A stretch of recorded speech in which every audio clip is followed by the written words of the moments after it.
आप सभी पत्रकार मित्र हमारे साथ मंच पर उपस्थित दिल्ली के मुख्यमंत्री अरविंद केजरीवाल जी, पंजाब के मुख्यमंत्री मान साहब, राघव जी और सभी आप पार्टी के जो सदस्यगण यहाँ उपस्थित हैं, इससे मोटा मोटी आप लोगों को विषय भी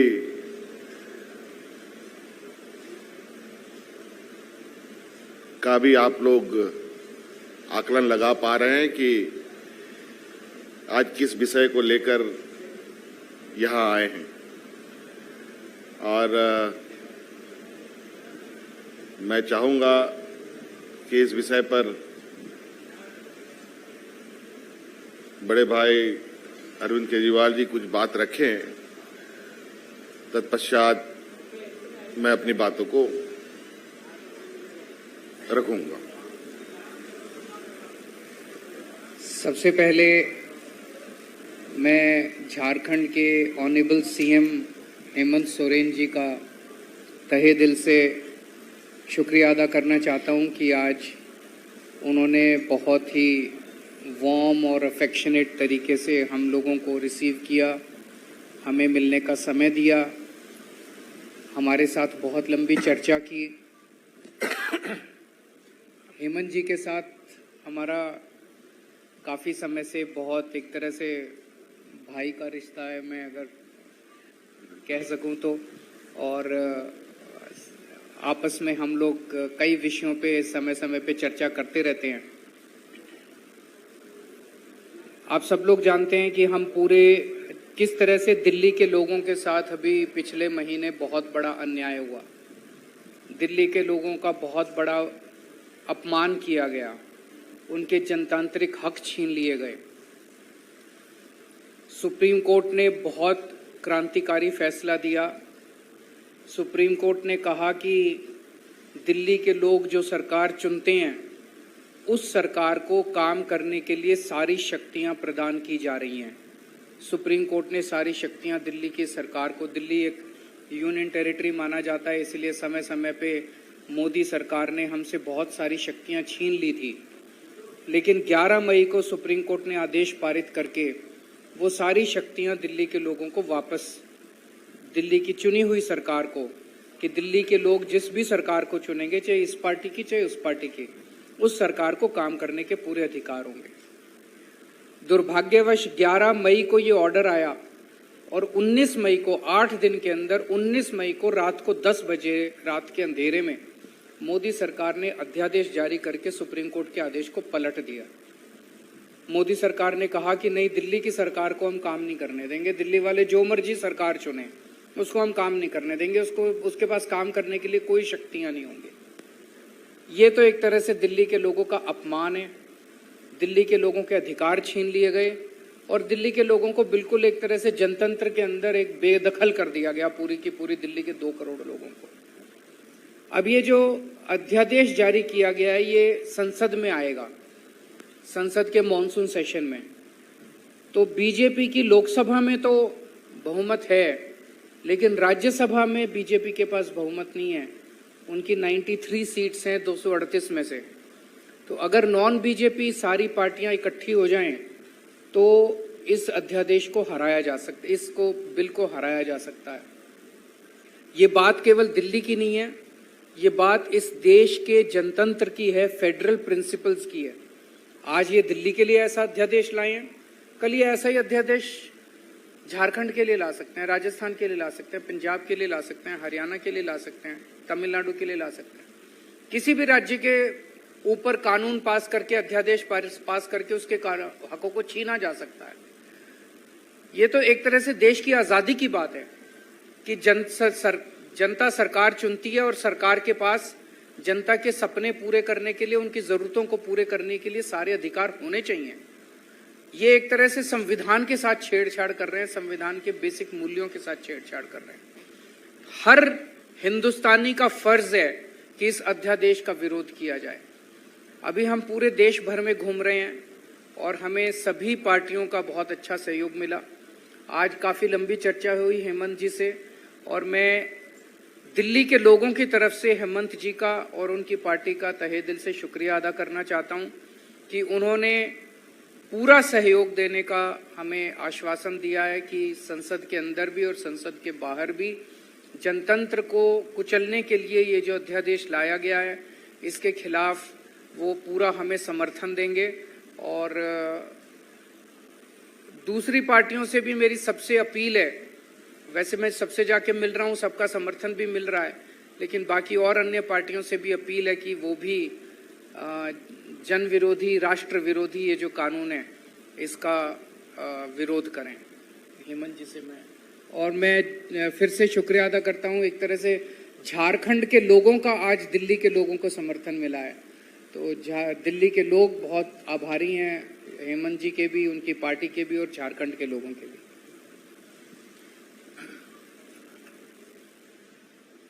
पत्रकार मित्रों, जैसे कि अभी वर्तमान समय में चुनी हुई सरकार को किस तरीके से काम नहीं करने देने का एक योजनाबद्ध कार्य केंद्र सरकार के द्वारा की जा रही है, ये कहीं ना कहीं लोकतांत्रिक व्यवस्था, संघीय ढांचे का एक इस पर प्रभार है, हम इसको कह सकते हैं। और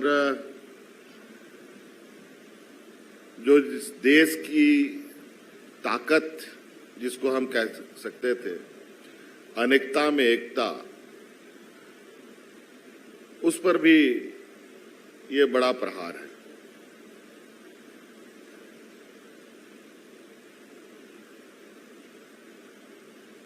संघीय ढांचे की तो बात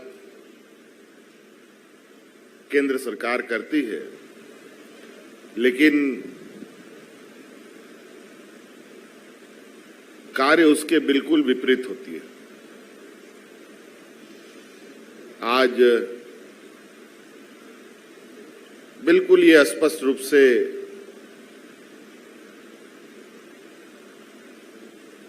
आपको ये देखने को मिलेगा, जो केंद्र सरकार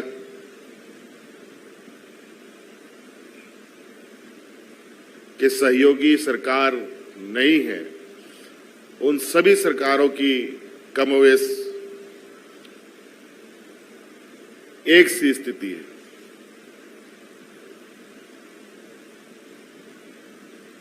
ये एक चिंता का विषय है और ये कहीं ना कहीं इस लोकतंत्र में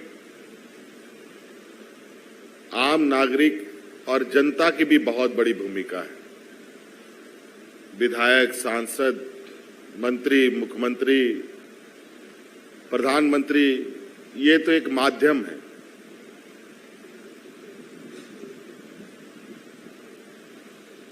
अभी कुछ देर पहले इस देश के 125 करोड़ के उम्मीदों की मंदिर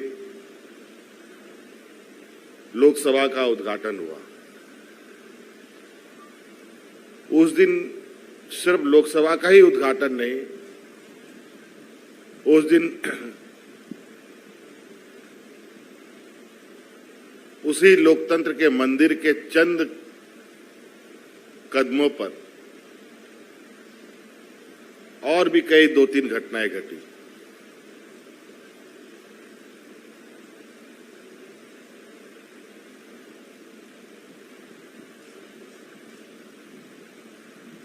तो कहीं ना कहीं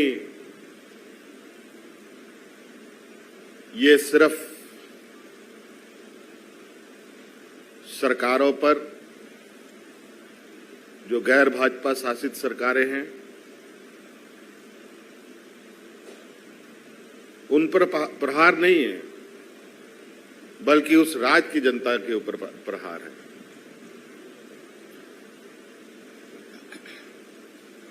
देश की जनता के ऊपर प्रहार है। इसमें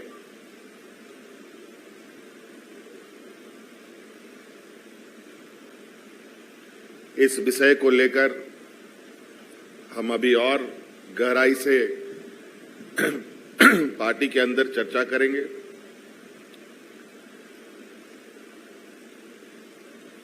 और आदरणीय गुरुजी के साथ भी इस विषय पर और क्या बृहत रूप से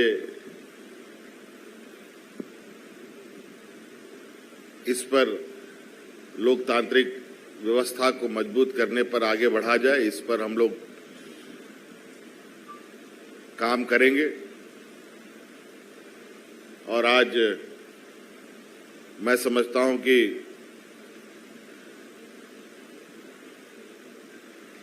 इस देश के 125 करोड़ के लोगों को भी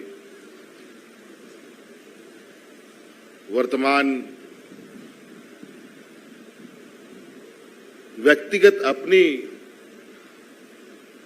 वास्तविक स्थिति को ध्यान में रखकर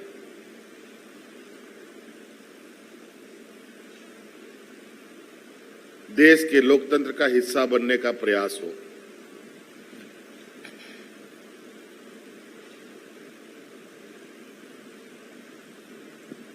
हमारे इस देश को अलग करने में जो योगदान और जो बलिदान और जो कुर्बानियां हमारे पूर्वजों ने दिया है, कहीं ना कहीं उनके उन बलिदानी, उनकी कुर्बानी का भी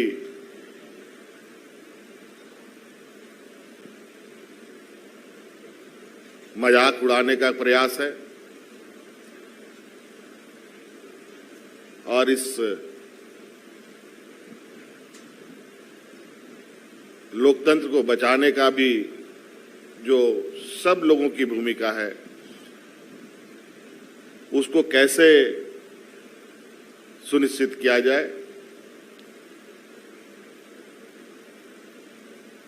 ये कहीं ना कहीं बहुत लंबी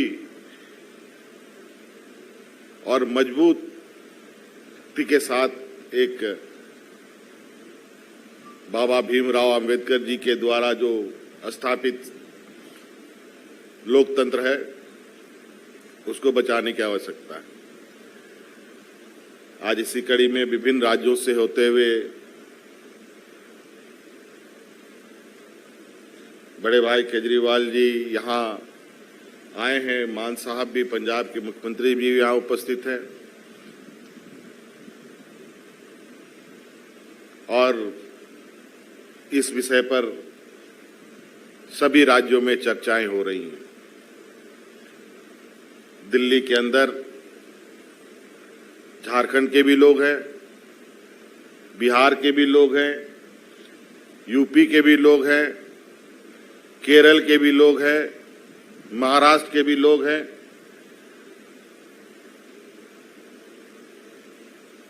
पूरे देश के लोग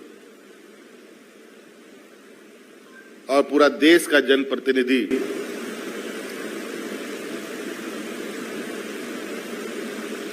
दिल्ली उनका केंद्रीय बिंदु रहता है और कहीं ना कहीं इस तरीके के निर्णय से आने वाले समय में पूरे देश पर असर डालेगा और ये असर इस देश के 80% लोग जो हमारे देश में किसान प्रवृत्ति के हैं, गांव देहात से आते हैं, उनके लिए तो बहुत ही पीड़ादायक साबित होगा। इसलिए मैं चाहूंगा कि केजरीवाल जी ने के ऊपर जो चीजें थोपने का प्रयास हो रहा है, इस विषय पर राजनीतिक तौर पर भी और कानूनी तौर पर भी इस लड़ाई को लड़ने की आवश्यकता है। और इस विषय पर इन्होंने जो अपना कदम बढ़ाया है, मैं इनको मैं चाहूंगा कि ये अपनी मुहिम में सफल हों, ताकि ये लोकतांत्रिक व्यवस्थाएं बची रहे। धन्यवाद। मान साहब, थोड़ा बात मान साहब की तरफ से भी आ जाए। बहुत बहुत धन्यवाद। माननीय मुख्यमंत्री झारखंड श्री हेमंत सोरेन जी, हमारी पार्टी के नेशनल कन्वीनर माननीय मुख्यमंत्री दिल्ली अरविंद केजरीवाल जी, संजय सिंह जी, राघव चड्ढा जी जो कि राज्यसभा के मेंबर हैं, आतिशी जी हमारे दिल्ली के एजुकेशन मिनिस्टर हैं, और झारखंड मुक्ति मोर्चा के राज्यसभा के मेंबर और विधायक, सबसे पहले बहुत बहुत धन्यवाद। इन्होंने हमें यहाँ बुलाकर मान सम्मान दिया, इज्जत दी, उसके लिए बहुत बहुत शुक्रिया। जैसा कि दोनों मुख्यमंत्रियों ने कहा है, कोई पर्सनल या व्यक्तिगत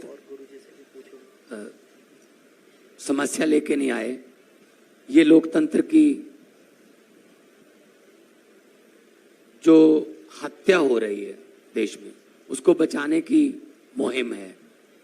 पिछले दिनों हमने देखा था हमारे अंतर्राष्ट्रीय पहलवान अपने जीते हुए पदकों को श्री गंगा जी में बहाने के लिए हरिद्वार गए थे। अगर समय पर आवाज ना उठाई गई तो शायद अगली बारी लोकतंत्र की अस्थियों को बहाने की होगी, क्योंकि जो नॉन बीजेपी गवर्नमेंट है देश में, उन पर अध्यादेश लाए जा रहे हैं। गवर्नर जो हैं वो उन पर कुछ ना कुछ थोपते रहते हैं आए दिन। कभी कहते हैं हम आपका बजट सेशन नहीं होने देंगे, कभी कहते हैं हम आपके द्वारा काउंसिल ऑफ मिनिस्टर द्वारा पास किया हुआ भाषण नहीं पढ़ेंगे, हम अपनी मर्जी से पढ़ेंगे। तो देश में इलेक्टेड और सिलेक्टेड, अब लड़ाई ये है, लोकतंत्र में इलेक्टेड बड़ा होता है जनता, लेकिन ये सिलेक्टेड को आगे लेके आ रहे हैं। बीजेपी का एक ही तरीका है, अगर इलेक्शन में नहीं जीते तो बाई इलेक्शन से जीत जाओ, उनके बंदे तोड़ लो, बाद में बाई इलेक्शन करवा लो और कह दो कि जनता का ये फैसला है।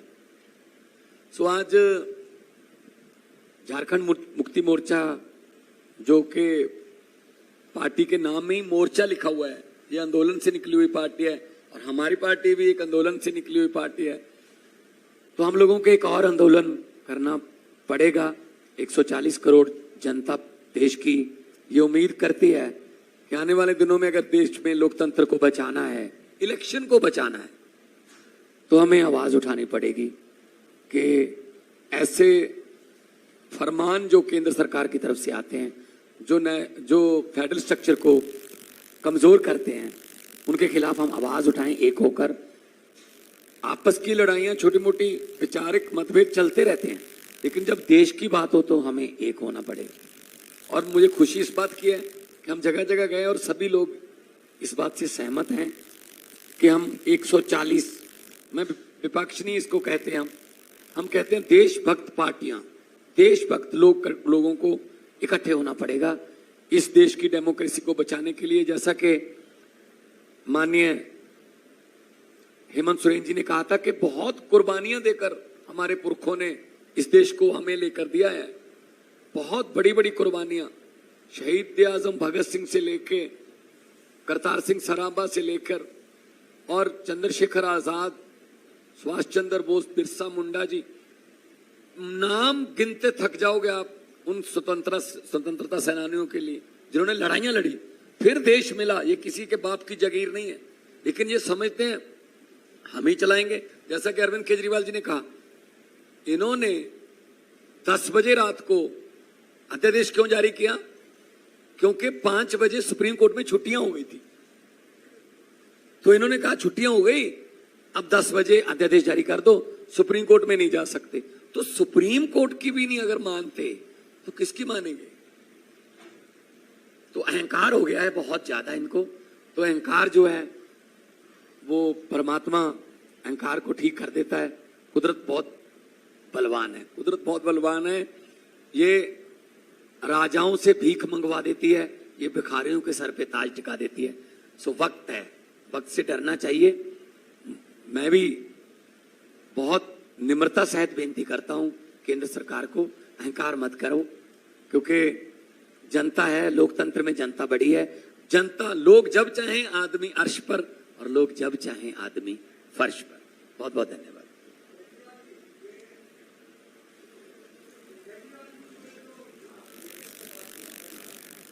आवाज नहीं आ रही आपकी कोई।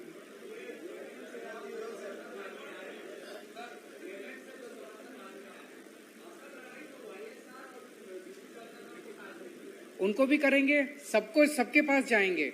और मैं समझता हूं कि ये लड़ाई केजरीवाल की लड़ाई नहीं है, ये लड़ाई केवल दिल्ली के लोगों की लड़ाई नहीं है। केजरीवाल किसी भी राज्य के खिलाफ ऐसा अध्यादेश लाया जा सकता है। पूरे देश के अंदर हम देख रहे हैं कैसे गैर बीजेपी सरकारों को तोड़ के, मोड़ के, खरीद के गिराया जा रहा है।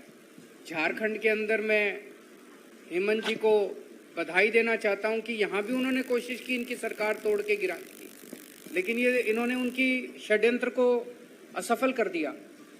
कहीं पे ये लोग एमएलए खरीद लेते हैं, इनके पास तो बहुत पैसा हो गया, अब एमएलए खरीद के सरकार गिरा देते हैं। कहीं पे ये लोग ईडी और सीबीआई के केस करके एमएलए तोड़ के सरकार गिरा देते हैं। दिल्ली में ना हमारे एमएलए बिके, ना हमारे एमएलए टूटे, तो वहां पे फिर ये ऑर्डिनेंस लाके हमारे को काम नहीं करने दे रहे। ये पूरे देश के अंदर जो चल रहा है ये अच्छा नहीं चल रहा। नहीं, ये किसी के भी साथ हो सकता जो है। लड़ाई है वहां पे वाईएसआर के पास 13 सीटें हैं और 9 सीटें बीजू जनता दल के पास है। दोनों एनडीए के साथ बराबर रहे हैं। वो लोग हर एक मुद्दे पे वहां समर्थन करते हैं। कैसे आपको समर्थन देंगे? 9 है, 13 नहीं है। उसके पास, उनके पास भी 9 है, उनके पास भी 9 है। तो मेरा, वो दोनों भी इम्पोर्टेंट है हमारे लिए। तो एक एक सीट इम्पोर्टेंट है। और मैं तो हर बीजेपी के सांसद को भी चिट्ठी लिखूंगा कि ये लड़ाई आपकी बीजेपी की पार्टी की नहीं लड़ाई है, ये लड़ाई देश की लड़ाई है, ये लड़ाई आजादी की लड़ाई है, हमारे देश के अंदर जनतंत्र को कायम रखने की लड़ाई है। और मेरा दिल कहता है ये बिल पास नहीं हो सकता संसद से।